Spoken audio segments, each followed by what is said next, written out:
Representative Adam Mathews. Thank you so much for joining me on Message from the House. Absolutely glad to be here. Thanks for having me. Yeah, I know it's summer, so you made a trip up to Columbus for this. We are thankful for that.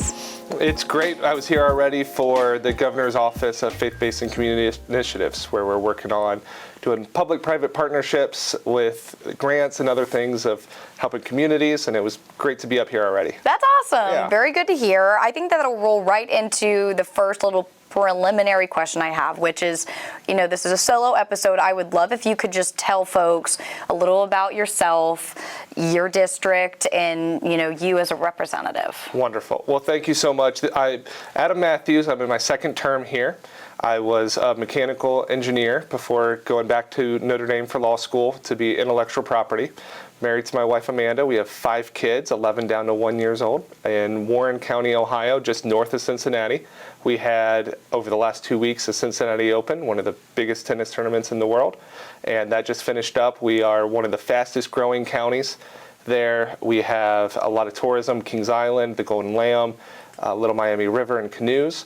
It's a wonderful community. Really grateful to be living in Lebanon. My kids, some homeschool, some go to school in the Mason area, and we're really, really grateful for that and glad to be up here in the State House. It's funny that you mentioned Kings Island. I was just having this debate with a friend. Might be an unpopular opinion, but I like Kings Island more than Cedar Point. The weather's a little better, the lines are quicker, and it's just very familiar how it is. I love the Diamondback. I've not rode the Banshee yet. I think that's a new one, right? It is. Yep. And so I was going back and forth this afternoon that Kings Island is better. So yes, Warren County, a great place in the state. And we are going to talk about a hot button issue for the state, for Ohio, a lot of places in the country too, which is housing. You championed a new housing initiative. It's the Residential Economic Development District Grants, and that was established by the most recent state budget. Break that down for me. Why was this inspired? Talk about the policies or programs this was maybe mirrored after. Tell me everything about this. So housing is one of those issues that is at the foundation of how our families and our businesses are trying to grow. It is a workforce development issue. There is a fast food restaurant in my district that just last year was able to open after COVID. It shut down, and they couldn't find workers to work in the lobby because no one wants to commute 30 or 45 minutes for an entry-level job. We've had a manufacturing facility in the same type of situation where they can't find workers for third shift because there's no houses available. And people my age and younger are having a very difficult time finding their first homes. The supply just isn't there. The average home buyer right now for a first-time home buyer is 38 years old, which is older than I am, and that makes it very hard to get involved in the community, to feel stable. You don't get little league coaches if you don't have a home. You don't feel that you're comfortable where you are, and you don't have that connective tissue in the communities without getting your home and your feet under you. And there's been a lot of things working to try to get people into their homes, whether it's incentives to make it easier to get loans or make it cheaper to get homes, but all of those increases the demand, and for those that it's helping, that's great that that's helping. But what we need to do for more people to get there, to build the American dream, is to have more houses available. And so we look, as any good conservatives, and say, where is government getting in the way of houses getting built? And in Ohio, we have a home rule state, so we can't go in and slash zoning or do anything that way. We respect that local control, but we create incentives for localities, whether municipalities, townships, or others, that have ways to say, yes, we do want to build here. Make it easier to have water sewer hookups. Make it easier for permitting to go faster. Get rid of overly burdensome regulations so that developers and the market can respond and build these homes that people do want to have right here while keeping the character that the communities have. Definitely sounds like an effective way to tackle the issue. You've been in the legislature for 2 terms, like you said. Was this an issue that you foresee taking on as a legislator? Has the problem gotten worse over the tenure of you being at the State House? It has gotten worse, and as Ohio continues to be leading the way, we're moving up the index of economic opportunities. We were down in the 40s, now we're up in the 20s of being one of the best places to raise a family, have businesses here, and to stay. And as that, people are moving here, and they need a place to rest their head. And as people age and as people move back to Ohio, we do need to have more houses, more availability. And I'm grateful that we were able to get this done in this budget, even after we had introduced this last year. We were able to get it completed this time. That's great to hear. And then rolling into property taxes, everyone's favorite topic, right? Talk me through how housing supply impacts property taxes. Yes. So if there are no homes being built, then the only homes that exist are the ones that are already there. And so that's going to raise the prices of all the homes that are currently available. And so by building more homes, you increase the supply and then matches the demand, so prices go down. That is how supply and demand always works, and so having more houses allows that. And this bill that we had, and this piece in the budget, is building all types of homes. Now, whether that is workforce homes or smaller homes, like the one that I first lived in, when my wife and I got married, the first place we lived in was 414 square feet, and that was just enough for us, but that is not going to be our forever home at that place. And so whether we're building those types of homes that are still nice but small, or larger homes, every home that goes on the market creates availability for people to go into. And so we make sure that that continues, and then that decreases the it decreases the property shifts and the property taxes, because all the property taxes are based on the valuation of the homes. And if they are going up because of, say, excessive government spending and having inflation, or there not being enough homes built, then our property taxes have to go up with those reappraisals, and we can now adjust by mid and long term by having more homes available. Property taxes is definitely one of the biggest issues floating around in the legislature right now. What has it been like working on your own bills, collaborating with your colleagues of trying to pinpoint how to address this issue? Property taxes are incredibly painful. They're a tax that continues whether you're in good times or not. With income taxes, if you lose your job, you're not paying income taxes anymore.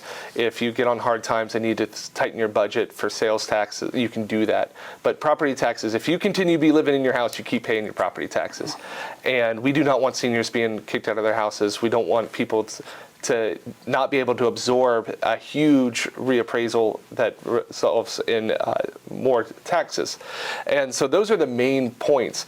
I'm really grateful that Representative Dave Thomas and I worked on a piece of legislation that got into the budget as well that says local taxing entities can't go shaking down either themselves or through their agents, shaking down property owners to get more taxes when that's not the process that it's supposed to be. So then we're protecting those taxpayers. We have another piece that right now you get more control to the local voters. There are many, many types of levies, and I've seen on this podcast that we've talked about the veto overrides and others, but having a way for these local people, when they go to the ballot, they know, am I raising my taxes? Am I keeping my taxes the same? And what services am I getting from my local taxing entities? And we got a ban on replacement levies so that you have to have very clear language on the ballot. And we got that in the budget. It got vetoed. And now once the Senate comes back, hopefully we get that all the way signed into law. Absolutely. A very exciting summer in Columbus, unexpectedly, but I know you guys are always up for the challenge. I want to transition to how these pro-housing policies in turn do help Ohio's economy and spur that development. Absolutely.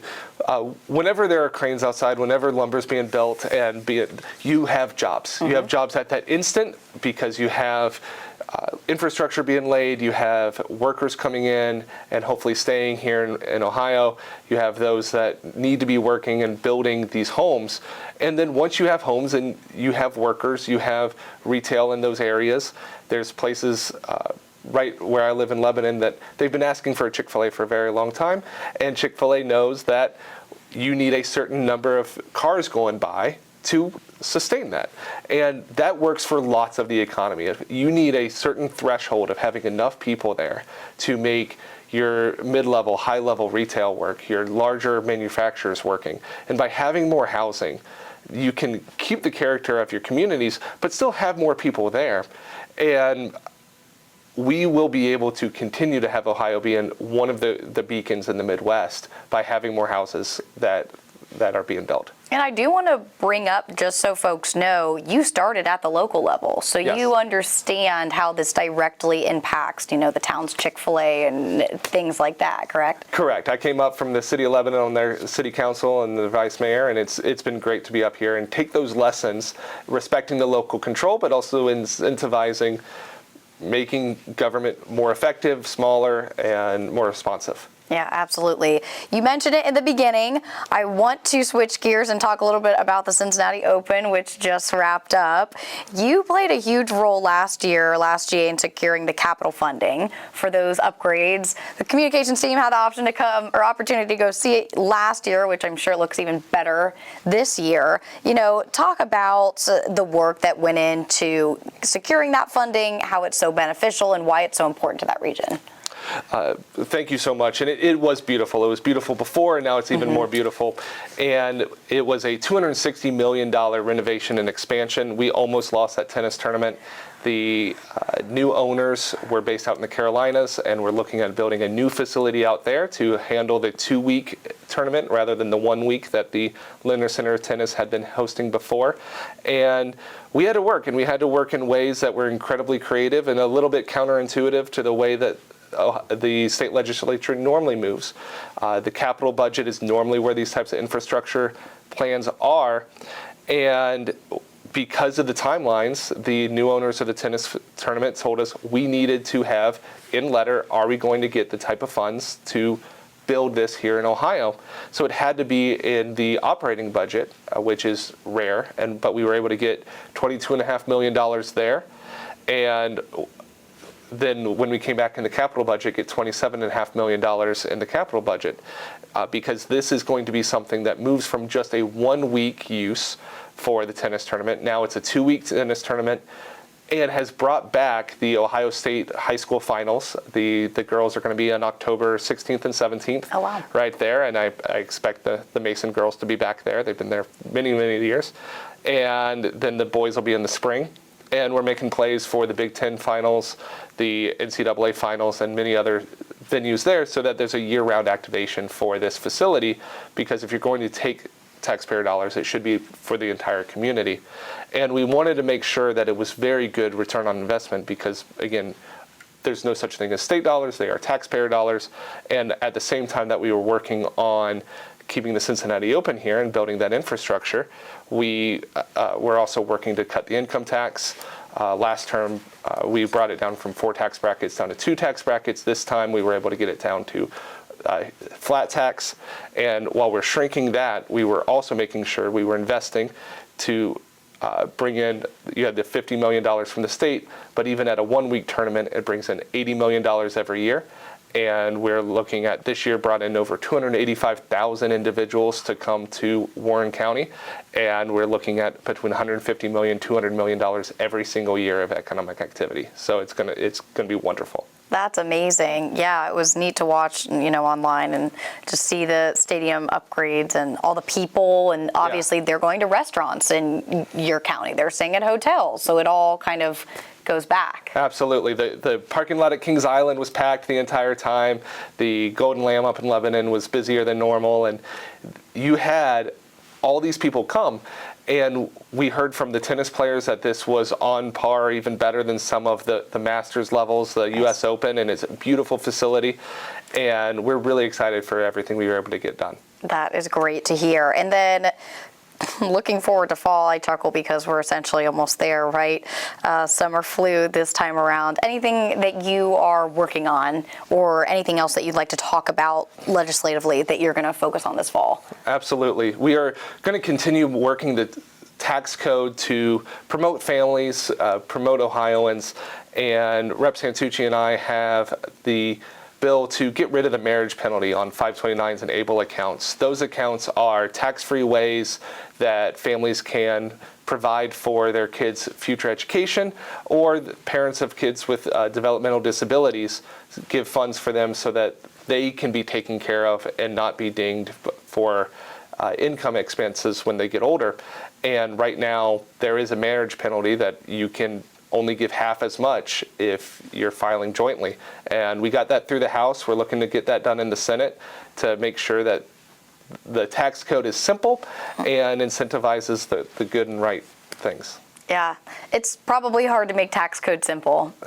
I think you of all people probably can do it because you have, a background in being a lawyer, but. I appreciate that. Yeah. And it's been good. We've been able to get 5 bills done already, and they're, again, trying to see things that are simple. One was the getting rid of those onerous signs at workplaces that you don't really need if you're, building a road and have laws or papers that are printed off just to say no minors can work here. We put that available electronically, and we were able to get some those bills done already this term, and we'll continue to keep doing good work. Great. Representative Adam Mathews, thank you so much for joining me. Absolutely. I want to quickly shout out our social media. You can follow us at the Ohio House GOP Caucus on Facebook, Ohio House_GOP on Instagram, and OHR GOP Caucus on Twitter. You can also subscribe on YouTube or wherever you listen to podcasts. Thanks again. Thank you. Glad to be here.